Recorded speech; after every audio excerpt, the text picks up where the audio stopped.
नमस्कार दोस्तों, आपका स्वागत है आपके अपने चैनल एसएससी दीप पर। कैसे हैं? आशा करते हैं अच्छे होंगे, स्वस्थ होंगे और अपने एग्जाम की तैयारी में लगे हुए होंगे। आपके एग्जाम से संदर्भित आज हम जीके जीएस में टॉप 30 प्रश्न लेके आए हैं, जो आगामी आने वाले जितने भी एग्जाम हैं उस सारे एग्जाम में के लिए काफ़ी महत्वपूर्ण प्रश्न हैं। ये सारे प्रीवियस ईयर में पूछे गए एग्जाम से संग्रहित किए गए प्रश्न हैं। इसका अधिक से अधिक प्रैक्टिस जरूर कीजिएगा। वीडियो शुरू से अंत तक जरूर देखिए। वीडियो अच्छा लगे तो लाइक और कमेंट कर दीजिए। चैनल पे नए आए हैं तो प्लीज़ सब्सक्राइब कर लीजिए।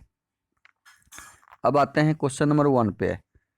क्वेश्चन नंबर 1 है, नंदी हिल्स किस शहर के पास बसा है? नंदी हिल्स किस शहर के पास बसा है? तो नंदी हिल्स आपका मैसूर शहर के पास बसा हुआ है। मैसूर शहर के पास। तो इस प्रश्न का सही आंसर ऑप्शन ए हो जाएगा। अगला प्रश्न है क्वेश्चन नंबर 2। कौन सी गैस चूने के पानी को दूधिया कर देती है? कौन सी गैस चूने के पानी को दूधिया कर देती है? तो ये CO2 कार्बन डाइऑक्साइड गैस है जो चूने के पानी को दूधिया कर देती है। तो इस प्रश्न का सही आंसर ऑप्शन सी है। अगला प्रश्न है क्वेश्चन नंबर 3। नागा अर्जुन सागर परियोजना किस नदी पर है? नागा अर्जुन सागर परियोजना कृष्णा नदी पर है। तो इस प्रश्न का सही आंसर ऑप्शन ए होगा। अगला प्रश्न है क्वेश्चन नंबर 4। राष्ट्रीय रासायनिक प्रयोगशाला कहाँ पर स्थित है? राष्ट्रीय रासायनिक प्रयोगशाला आपका पूना में स्थित है। कहाँ पर? पूना में। तो इस प्रश्न का सही आंसर ऑप्शन सी होगा, पुणे। अगला प्रश्न क्वेश्चन नंबर 5। मोटर कार का आविष्कार किसने किया था? तो मोटर कार का आविष्कार किसने किया था? Karl Benz. किसने किया था? Karl Benz. तो इस प्रश्न का सही आंसर ऑप्शन बी है, कार्ल बेंज। अगला प्रश्न क्वेश्चन नंबर 6। भारत के नए चीफ ऑफ डिफेंस स्टाफ कौन बने हैं? भारत के नए chief of defence staff Anil Chauhan ji बने हैं। कौन बने हैं? अनिल चौहान जी। तो इस प्रश्न का सही आंसर ऑप्शन ए होगा। अगला प्रश्न है क्वेश्चन नंबर 7। पुलकेशिन सेकंड ने हर्षवर्धन को किस नदी पर पराजित किया था? पुलकेशिन सेकंड ने हर्षवर्धन को नर्मदा नदी पे पराजित किया था। तो इस प्रश्न का सही आंसर ऑप्शन डी होगा। अगला प्रश्न है क्वेश्चन नंबर 8। अंतर्राष्ट्रीय वन दिवस किस दिन मनाया जाता है? अंतर्राष्ट्रीय वन दिवस 22 मई को मनाया जाता है। तो इस प्रश्न का सही आंसर ऑप्शन बी होगा, 22 मई। अगला प्रश्न है क्वेश्चन नंबर 9।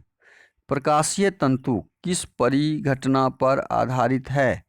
प्रकाशीय तंतु किस परिघटना पर? पूर्ण आंतरिक परावर्तन किस घटना पर है? पूर्ण आंतरिक परावर्तन की घटना पर। तो इस प्रश्न का सही आंसर ऑप्शन सी होगा। अगला प्रश्न क्वेश्चन नंबर 10। पानी का अनुभार कितना होता है? पानी जो H2O है उसका अनुभार कितना होता है? तो अनुभार 18 होता है। इस प्रश्न का सही आंसर ऑप्शन सी होगा। अगला प्रश्न है क्वेश्चन नंबर 11। सबसे बड़ा इलेक्ट्रोनेगेटिव तत्व कौन सा है? सबसे बड़ा इलेक्ट्रोनेगेटिव तत्व फ्लोरीन है। कौन सा तत्व है? फ्लोरीन। तो इस प्रश्न का सही आंसर ऑप्शन बी होगा, फ्लोरीन। अगला प्रश्न है क्वेश्चन नंबर 12। निम्न में से किसका उपयोग विस्फोटक के रूप में किया जाता है? किसका प्रयोग विस्फोटक के रूप में किया जाता है? तो यह विस्फोटक के रूप में किया जाता है नाइट्रोग्लिसरीन डायनामाइट का। नाइट्रोग्लिसरीन जिसका रासायनिक नाम नाइट्रोग्लिसरीन डायनामाइट है। तो इस प्रश्न का सही आंसर ऑप्शन बी होगा। अगला प्रश्न है क्वेश्चन नंबर 13। उत्तर प्रदेश में तांबा किस जिले में पाया जाता है? उत्तर प्रदेश में तांबा ललितपुर में पाया जाता है, ललितपुर डिस्ट्रिक्ट। इस प्रश्न का सही आंसर ऑप्शन ए होगा। अगला प्रश्न है क्वेश्चन नंबर 14। हाल ही में पाकिस्तान के नए कार्यवाहक प्रधानमंत्री कौन बने हैं? कौन बने हैं? तो यह, और फिर इलेक्शन भी हो चुका है, तो इलेक्टेड होके भी अनवर उल हक बने हैं। अनबरू शहबाज शरीफ बने हैं। कौन बने हैं?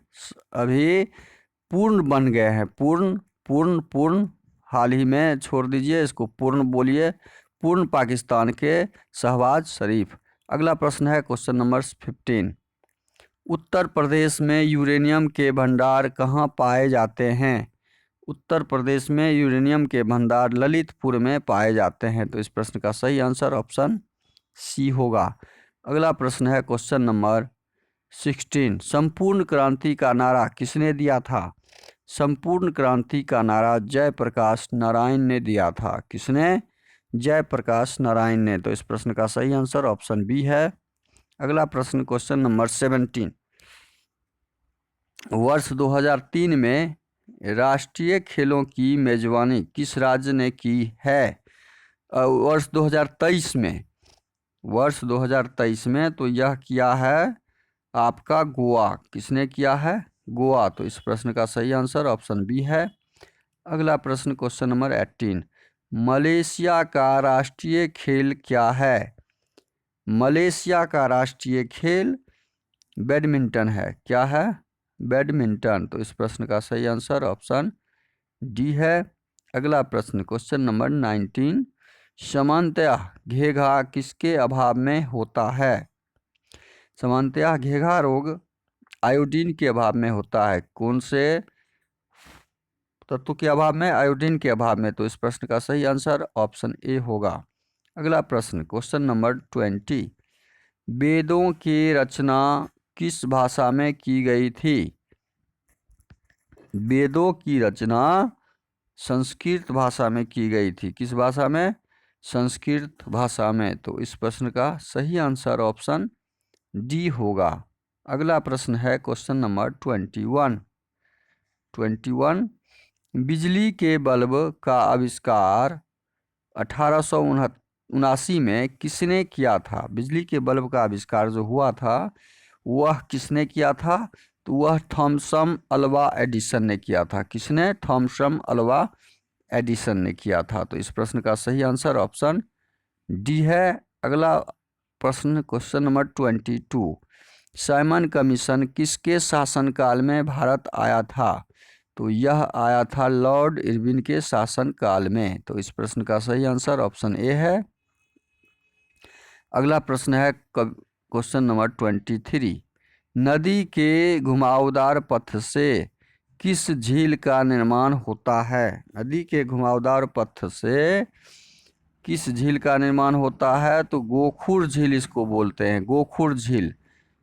गाय के खुर की तरह घुमावदार हो जाता है गोखुर झील। तो इस प्रश्न का सही आंसर ऑप्शन सी है। अगला प्रश्न है क्वेश्चन नंबर 24। सूर्य का प्रकाश किस प्रक्रिया से पृथ्वी पर पहुंचता है? सूर्य का प्रकाश विकिरण प्रक्रिया से, विकिरण कौन प्रक्रिया से? विकिरण प्रक्रिया से पहुंचता है। तो इस प्रश्न का सही आंसर ऑप्शन बी हो जाएगा। अगला प्रश्न है क्वेश्चन नंबर 25। Question number 25। सूर्य का प्रकाश किस प्रक्रिया से पृथ्वी पर पहुंचता है? इसका हमने आंसर दे दिया कि यह इसका विकिरण प्रक्रिया से पहुंचता है या। तो इस प्रश्न का सही आंसर ऑप्शन बी हो जाएगा। अगला प्रश्न है क्वेश्चन नंबर 25। उत्तर प्रदेश की सबसे लंबी नदी कौन सी है? तो उत्तर प्रदेश की सबसे लंबी नदी आपका सबसे लंबी नहर कौन सी है? सबसे लंबी नहर कौन सी है? तो यह नहर है आपका शारदा नहर। कौन सी नहर है? शारदा नहर सबसे लंबी नहर है। तो इस प्रश्न का सही आंसर ऑप्शन ए है। अगला प्रश्न क्वेश्चन नंबर 26। क्लाइव को बंगाल का गवर्नर कब बनाया गया? क्लाइव को बंगाल का गवर्नर कब बनाया गया? तो यह बनाया गया 1757 ईस्वी। टाइपिंग मिस्टेक है, ईस्वी है ही। 1757 ईस्वी में। अगला प्रश्न है क्वेश्चन नंबर 27। टीपू सुल्तान की मृत्यु 1799 ईस्वी में कहाँ हुई थी? टीपू सुल्तान की मृत्यु 1799 ईस्वी में श्रीरंगपट्टनम में हुई थी। कहाँ पर? श्रीरंगपट्टनम।